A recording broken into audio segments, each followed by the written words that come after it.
नमस्कार, वाळवण recipe series पाहत आहोत. यामध्येच आज आपण बनवणार आहोत पोह्याची कुरडई. ही कुरडई तळल्यानंतर अगदी तिप्पट चौपट पांढरी शुभ्र फुलली जाते. कुरडई बनवताना कुठेही तेलाचा वापर केलेला नाही, त्यामुळे कुरडई वर्षभरासाठी आरामशीर टिकली जाते. कुरडई खाण्यासाठी अगदी खमंग खुसखुशीत बनवून तयार होते. कमी साहित्यामध्ये कमी वेळेमध्ये तयार होणारी ही पांढरी शुभ्र कुरडई असणार आहे. व्हिडिओला सुरुवात करूयात. ही कुरडई मी तुम्हाला 2 वाटीच्या प्रमाणामध्ये बनवून दाखवणार आहे. जर का तुम्हाला ही कुरडई जास्त क्वांटिटीमध्ये बनवायची असेल तर हेच प्रमाण तुम्ही दुप्पट तिप्पट करू शकता. या ठिकाणी बघू शकता मी एका चाळणीमध्ये 2 वाटी इतके जाड पोहे चाळण्यासाठी घातलेले आहेत.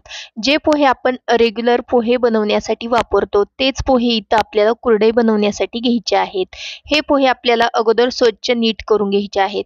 नीट करून झाल्यानंतर एका प्लेटीमध्ये हे पोहे मी काढून घेतलेले आहेत. त्यानंतर यामध्ये आपल्याला खूप सारं पाणी घालायचं आहे आणि हाताने चोळून हे पोहे आपल्याला 2 पाण्याने स्वच्छ धुवून घ्यायचे आहेत, जेणेकरून यामध्ये काही धूळ कचरा असेल तो पूर्णपणे निघून जातो.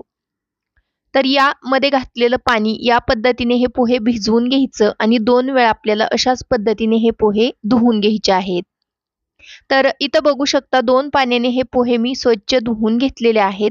त्यानंतर यामध्ये आपल्याला आणखीन जास्तीचं पाणी घालायचं आहे. लगेचच आपल्याला हे पोहे एका चाळणीवरती काढून घ्यायचे आहेत. पोहे पाण्यामध्ये भिजत ठेवण्याची अजिबात आवश्यकता नाही. फक्त पोहे 2 पाण्याने धुवून घ्यायचे आणि पाणी घालून अशा पद्धतीने चाळणीवरती नितळण्यासाठी ठेवून द्यायचे आहेत. एक्स्ट्राचं पाणी आहे ते निघून जाण्यासाठी या पद्धतीने हे पोहे आपण चाळणीवरती काढत आहोत. त्याचबरोबर पोहे परफेक्ट असे भिजावेत यासाठी आपल्याला हे पोहे चाळणीवरती काढायचे आहेत. अशा पद्धतीने वरच्या बाजूने अगदी थोडंसं प्रेस करायचं आणि वरच्या बाजूने पाण्याचा थोडासा शिंतोडा द्यायचा आहे आपल्याला, जेणेकरून पोहे अगदी छान असे भिजले जातात. याच्यावरती झाकण ठेवूयात आणि 15 मिनिटासाठी हे पोहे असेच भिजत ठेवूयात. चाळणीवरती पाण्याचा शिंतोडा देऊन 15 मिनिटासाठी हे पोहे भिजवून घेतलेले आहेत. त्यानंतर बघू शकता हे पोहे अशा पद्धतीने भिजलेले आहेत. जास्तही भिजलेले नाहीत आणि जास्तही कोरडे नाहीत. अगदी परफेक्ट असे हे पोहे भिजलेले आहेत. शिल्लक राहिलेलं खाली पाणी आहे ते फेकून द्यायचं आहे आणि त्याच पातेल्यावरती ही चाळणी आपण जी पुरण बारीक करतो ती मी ठेवलेली आहे आणि अशा पद्धतीने आपल्याला हे पोहे बारीक करून घ्यायचे आहेत. ज्या पद्धतीने आपण पुरण बारीक करतो त्याच पद्धतीने आपण हे पोहे बारीक करून घेऊयात. अशा पद्धतीने हे पोहे बारीक केले तर पातेल्यामध्ये आपल्याला अगदी मस्त असा पोह्यांचा चीक मिळतो. हे पहा, अशा पद्धतीने हे पोहे अगदी मस्त असे बारीक होतात. उरलेले पोहे मी याच पद्धतीने बारीक करून घेत आहे. तर इथं बघू शकता तुम्ही सर्व भिजवून घेतलेले पोहे अगदी छान असे मी पुरण बारीक करतो त्याप्रमाणे बारीक करून घेतलेले आहेत. त्यानंतर हे पोहे बघू शकता अगदी चिकटसर अशा प्रकारे झालेले आहेत. आता यामध्ये आपल्याला चवीकरता मीठ घालायचं आहे. 1 चमचा इथं मी मीठ घालत आहे. अर्धा चमचा आपल्याला यामध्ये पापडखार घालायचा आहे. त्यामुळे आपली कुरडई अगदी छान अशी खुसखुशीत बनून तयार होते. आता हे मिश्रण व्यवस्थित असं आपल्याला मिक्स करून घ्यायचं आहे. कुरडई आहे त्यामुळे मी फक्त मीठ आणि पापडखारच घातलेला आहे. जर का तुम्हाला दुसरे कुठले फ्लेवर आवडत असतील जसं की जिरे, लाल मिर्च पावडर आवडत असेल तर तुम्ही यामध्ये घालू शकता. आता हे व्यवस्थित असं मिक्स करून घ्यायचं आहे, मळून घ्यायचं आहे. छान असं एकजीव करायचं आहे, त्यामुळे अगदी मस्त अशी कुरडई बनवून तयार होते. इथं बघू शकता अगदी छान असा मऊसर याचा गोळा बनवून घेतलेला आहे.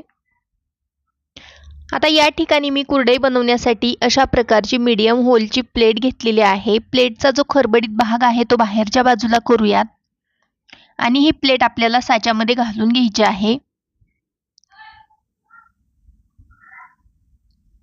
तुम्हाला जर का आणखीन मोठ्या होलची प्लेटच्या कुरडई आवडत असतील तर त्या तुम्ही इथं वापरू शकता.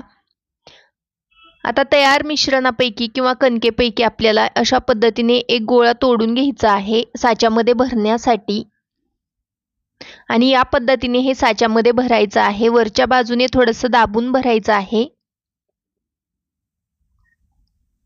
जेवढं मिश्रण बसते तेवढं मी यामध्ये भरते. वरच्या बाजूने थोडीशी जागा ठेवत आहे. साच्याचं झाकण लावूयात आणि कुरडया बनवण्यासाठी घेऊयात. आता हे मिश्रण पूर्णपणे थंड आहे. आपण ही कुरडई बनवताना कुठेही गॅसचा वापर केलेला नाही. गॅस न पेटवता अगदी झटपट तयार होणारी ही इन्स्टंट कुरडई आहे. आता ही कुरडईचं पीठ किंवा कणिक आहे ती अगदी थंड आहे, त्यामुळे आपण पॉलिथिन शीटवरती देखील ही कुरडई घालू शकतो. अशा पद्धतीने बघू शकता अगदी मस्त अशा कुरडया बनवून तयार होत आहेत.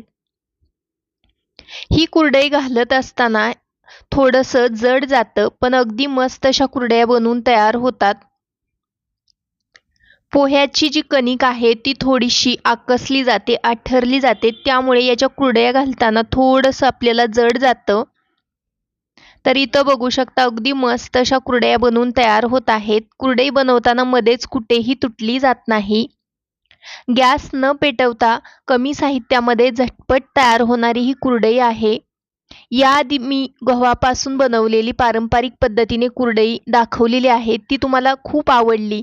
पण बऱ्याच ताईंचं असं म्हणणं होतं की ही कुरडई बनवण्यासाठी खूप कष्ट लागतं. जर का तुम्हाला जास्त वेळ नसेल तुमच्याकडे तर तुम्ही ही इन्स्टंट कुरडई नक्कीच बनवू शकता. चला तर मग मी उरलेल्या सर्व पिठाच्या कुरडया याच पद्धतीने बनवून घेते, उरलेल्या कणकेच्या.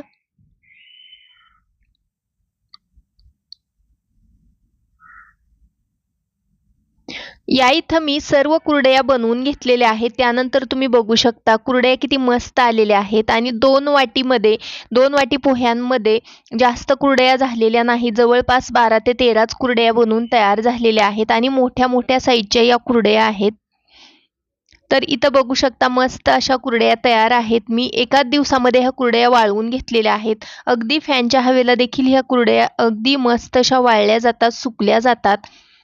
एक दिवस मी फॅनच्या हवेला ठेवलेल्या होत्या आणि दुसऱ्या दिवशी थोड्या वेळासाठी उन्हामध्ये ठेवल्या. एका दिवसामध्येच ह्या कुरडया अगदी छान अशा वाळल्या जातात. यामधल्या काही कुरडया मी तुम्हाला तळून दाखवते. त्यासाठी कढईमध्ये तेल गरम करून घेतलेलं आहे. कुरडई तेलात घालता क्षणी बघू शकता किती मस्त अशी तिप्पट चौपट पांढरी शुभ्र फुलली जात आहे. याच पद्धतीने मी काही कुरडया तुम्हाला तळून दाखवते. तुमच्या लक्षात येईल की सर्वच कुरडया अगदी मस्त अशा फुलल्या जात आहेत. कुरडई वाळल्यानंतर किंवा तळल्यानंतर अजिबात तुटली जात नाही. अखंड कुरडई बनवून तयार होत आहे. या पद्धतीने तुम्ही देखील ही पोहा इन्स्टंट कुरडई एकदा नक्की बनवून बघा, तुम्हाला नक्कीच आवडेल. बनवण्यासाठी अगदी सोपे आहे, खाण्यासाठी खुसखुशीत आहे. आजचा हा व्हिडिओ तुम्हाला थोडा जरी आवडलेला असेल तर व्हिडिओला प्लीज एक लाईक करा. चॅनलवरती नवीन असाल तर सबस्क्राईब करा. पुन्हा भेटू आपण अशाच एका नवीन आणि छानशा रेसिपीसोबत. तोपर्यंत बाय.